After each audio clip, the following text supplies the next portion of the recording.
प्रॉफिटनेस पर इनोवेशन जो हम बोल रहा था तुम लोग को, और दूसरा economies of scale from increasing plant size और economies of scope from increasing the variety of product में produce lower minimum average cost और improve consumer choice compared to perfect competition. ठीक है कि परफेक्ट कंपटीशन के मुकाबले मोनोपोली में economies of scale है, इकोनॉमीज ऑफ स्कोप है, चॉइसेस है, तो उसके कारण बेनिफिट हो सकते हैं।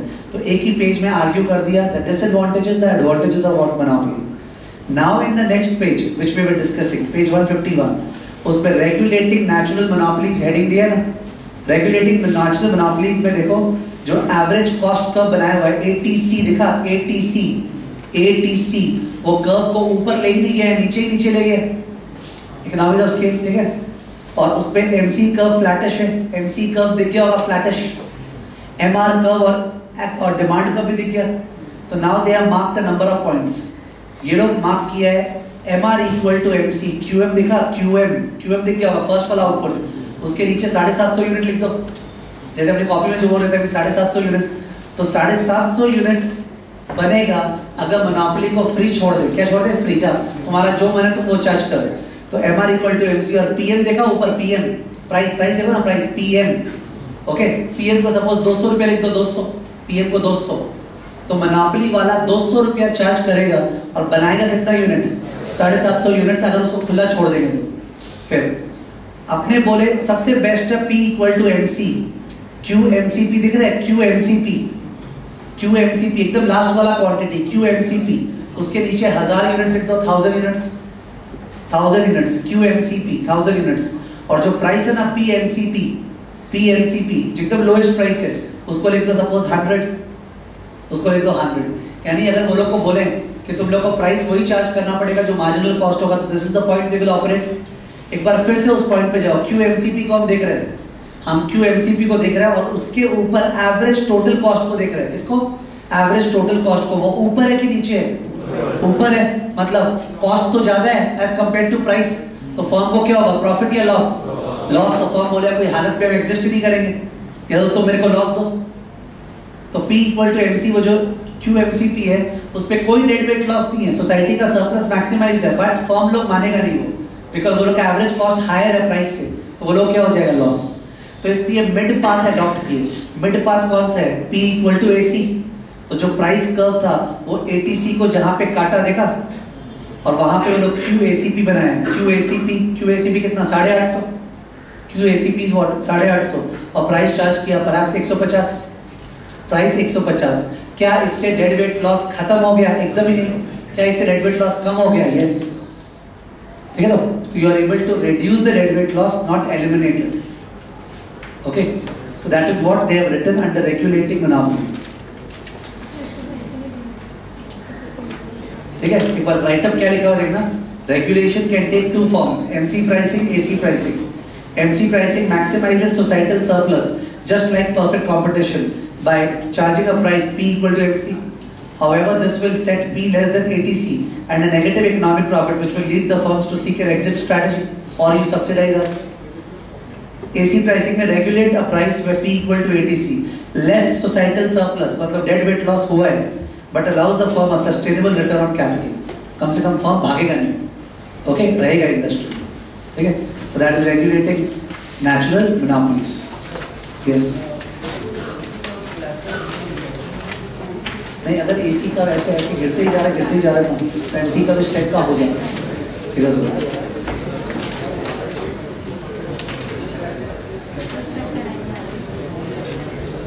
एक फाइनल डिस्कशन मोनोपोली में यहाँ पे रिकवर्ड है, प्राइस डिस्क्रिमिनेशन।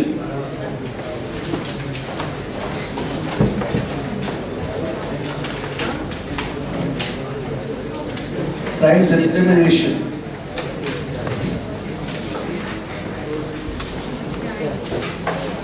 प्राइस डिस्क्रिमिनेशन में दो वैरायटीज है। अगर डिस्कशन क्या चल रहा है, monopoly firm would like to increase its profit by any means, and one strategy of increasing profit is what? Price discrimination. ठीक है, उसका दो कैटेगरीज है, एक हो गया क्वांटिटी वाइज, एक हो गया मार्केट वाइज। एक हो गया क्वांटिटी वाइज और एक हो गया मार्केट वाइज।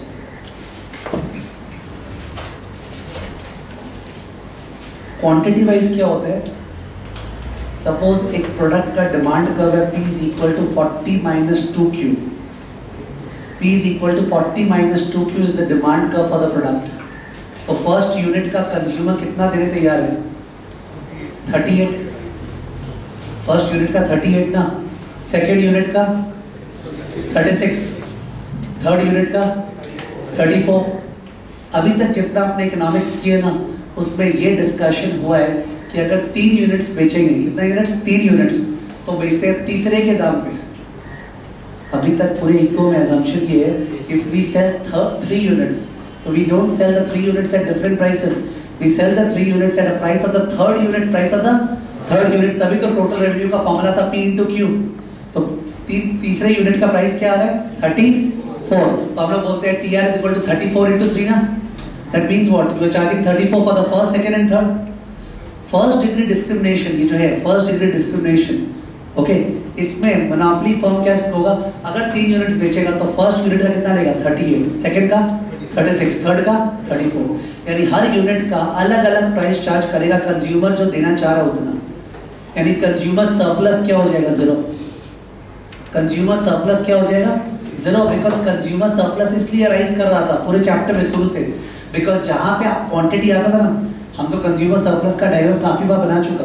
तो every time I used to show the diagram this way कि this is the demand curve, okay, and this much quantity consumer is buying at this price, तो he is paying only this much, जबकि he wanted to pay what? This much. तो ये consumer surplus था ना. That was only for a single reason that इस quantity का, वो सारे यूनिट्स का वो ये दाम पे कर रहा था. बट मोनोपोली में क्या होगा? मोनोपोली वाला हर यूनिट का हाईएस्ट प्राइस चार्ज कर लेगा, हर यूनिट का हाईएस्ट प्राइस. तो पूरा ट्रेपेजियम मांग लेगा कंज्यूमर से. तो कंज्यूमर सरप्लस क्या हो जाएगा? 0. कंज्यूमर सरप्लस 0 हो जाएगा. ठीक है? तो it's called perfect price discrimination और first degree discrimination. Okay, perfect price discrimination और फर्स्ट डिग्री डिस्क्रिमिनेशन मतलब for Q equal to 1 first unit के लिए price equal to what? 38. Q equal to 2, price equal to what? 36, and so on, and so on. Suppose MC equal to 10. Suppose MC equal to 10. तो first unit बेचेंगे 38 आ रहा है और cost लग रहा है 10. बेचना चाहिए कि नहीं? बेचना चाहिए. सेकेंड यूनिट एक्स्ट्रा बेचेंगे तो 36 आ रहा है और कॉस्ट क्या लग रहा है? 10. बेचना चाहिए. थर्ड यूनिट बेचेंगे तो MR क्या आ रहा है? MR तो प्राइस ही हो गया, बिकॉज हर यूनिट का अलग दाम चार्ज करे ना. तो एक यूनिट थर्ड यूनिट बेचेगा तो एक्स्ट्रा रेवेन्यू क्या आ रहा है? 34 और MC कितना है? 10. तो बेचते जाओ बेचते जाओ. कहाँ पे रुकेगा? जब price equal to MC, price equal to MC मतलब यहाँ पे क्या हो रहा है? MR इक्वल टू MC कर रहे हैं, but MR is equal to what? Price. कारण क्यों? Charging a different price for all units ना, हर यूनिट का अलग प्राइस. तो यहाँ पे इक्विवेलेंट तब हो रहा है जब P equal to MC, which means 40 minus 2Q equal to what? 10. 40 minus 2Q equal to 10. So in that case Q equal to what? 15 units. 15 units. 15 unit बेचेगा. टोटल रेवेन्यू अगले का होगा P1 plus P2 plus P3 plus dash dash dash P15. यानी total revenue हो गया 38 plus 36 plus 34 plus dash dash dash what? 10. जबकि कभी भी टोटल रेवेन्यू ऐसे नहीं निकालते. टोटल रेवेन्यू हमेशा कैसे निकलता है? P into Q. बट इस बार टोटल रेवेन्यू क्या है? फर्स्ट का दाम प्लस सेकंड का दाम प्लस थर्ड का दाम प्लस फोर्थ का दाम प्लस फिफ्थ का दाम. और इनफैक्ट अपने ऐसे कर रहे हैं, बुक्स पे तो ऐसे भी नहीं किए थे. बुक्स पे लोग मानते हैं कि एक यूनिट का एक एक पोर्शन जो है ना 0.001 portion of the first unit, उसका अलग दाम. ओके बोल रहे हैं हम तो डिसेंसी से 1 यूनिट 2 यूनिट्स बोल रहे हैं. ग्राफ में मतलब ये है कि हर यूनिट ब्रेकेबल है और हर एक पार्ट का अपने अलग अलग दाम चार्ज कर रहे हैं. ठीक है? तो ये टोटल रेवेन्यू हो गया. टोटल रेवेन्यू हो गया. अगले का टोटल कॉस्ट होगा, प्रॉफिट आएगा. तुमको लर्न क्या करना है वो बता रहे हैं. लर्न ये करना है कि फर्स्ट डिग्री प्राइस डिस्क्रिमिनेशन में consumer surplus is equal to what? 0. Consumer surplus is equal to 0. तो where does the consumer surplus go? It becomes the producer surplus. It becomes the producer surplus. Is there a loss of societal surplus? No. That's very important. There is no loss of societal surplus. No DWL. Dead weight loss नहीं हो रहा है, वही तो main point है। Dead weight loss नहीं हो रहा है बिकॉज अपने क्वांटिटी वही तो निकाले हैं जो परफेक्ट कंपटीशन में होता। अगर परफेक्ट कंपटीशन होता तो आउटपुट कैसे निकलता है? P equal to MC। इसमें भी आउटपुट कैसे निकला है? P इक्वल टू MC, यानी क्वांटिटी तो वही बिक रहा है जो परफेक्ट कंपटीशन में बिकता।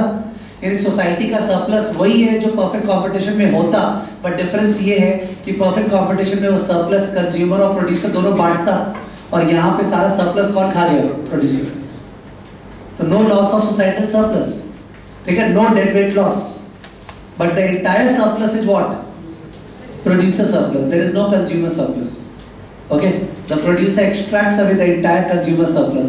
He sells each unit at the highest possible price, leaving no consumer surplus.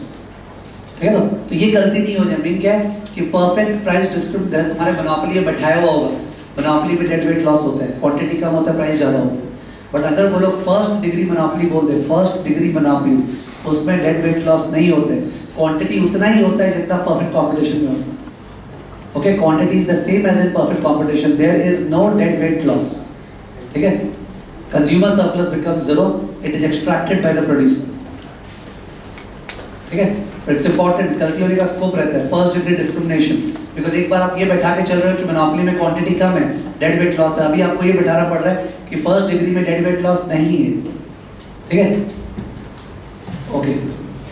जो राइट साइड है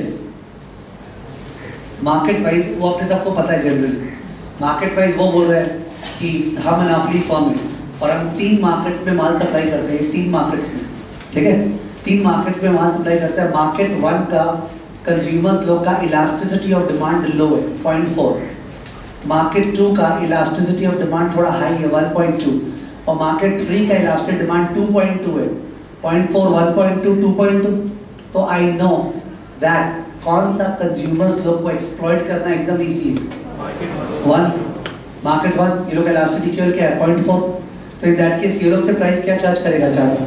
ये लोग से थोड़ा कम, वो लोग से सबसे कम।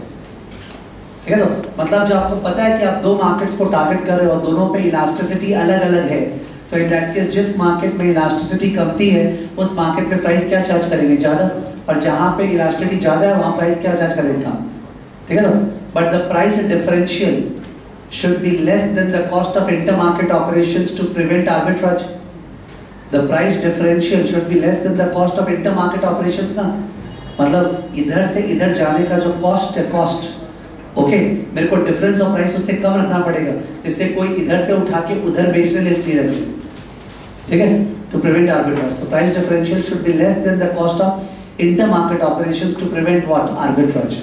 ठीक है? तो इसका मोरलेस जानने से होगा, because they have not stressed on this. तो आपको केवल इतना पता है, तो I think that will suffice that this is the firm, this is the firm, this is the plant जहाँ से प्रोडक्शन हो रहा है, plant, and this is market 1, this is market 2.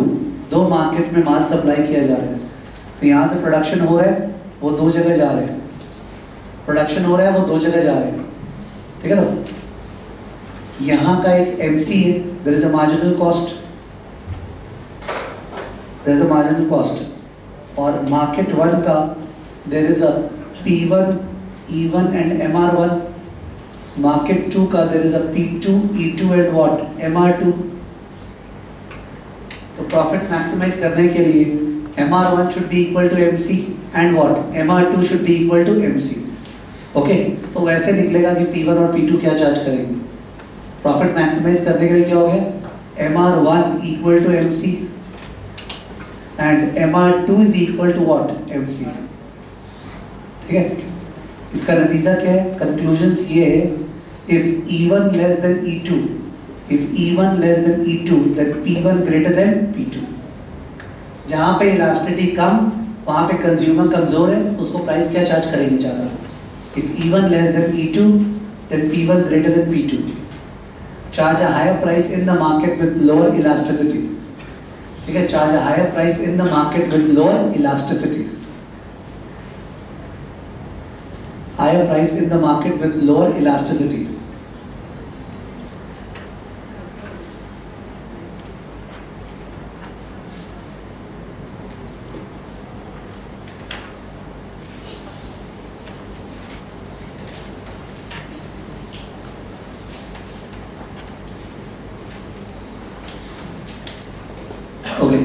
So that was monopoly. और जो बाकी दोनों markets है ना, ओलिगोपोली और मोनोपोलिस्टिक, उनमें हार्डली कुछ है, 10 मिनट्स का डिस्कशन है। Okay, let's finish them over. इन दोनों में ही मेन चीज था। ओलिगोपोली इनफैक्ट बहुत इंटरेस्टिंग है, ठीक है, तो विदाउट ग्राफ और बनाए हुए जस्ट डिस्कशंस करके हो जाता है। तो पहले लेट्स कवर ओलिगोपोली, ठीक है, तो ओलिगोपोली कवर कर लो।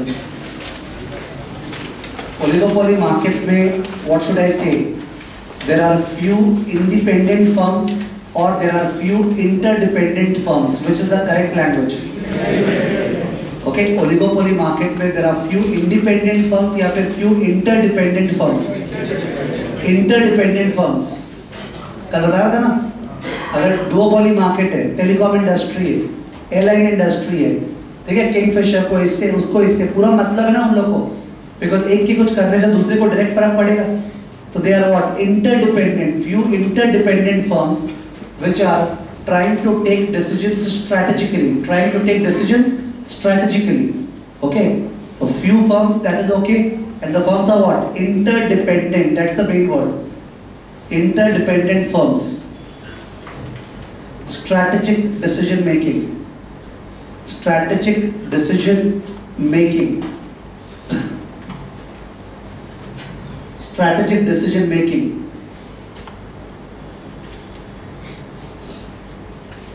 तो ओलिगोपोली मार्केट में पॉइंट्स वाइज, ग्राफ वाइज कुछ नहीं है, आपको ये समझना है केवल 2 या 3 फर्म्स हैं और उनको एक दूसरे को देखते रहना है कि ये क्या कर रहा है, ये क्या कर रहा है, तो हम क्या करें। कोई भी फर्म को खुद का डिमांड फंक्शन ही नहीं पता, कोई भी फर्म को खुद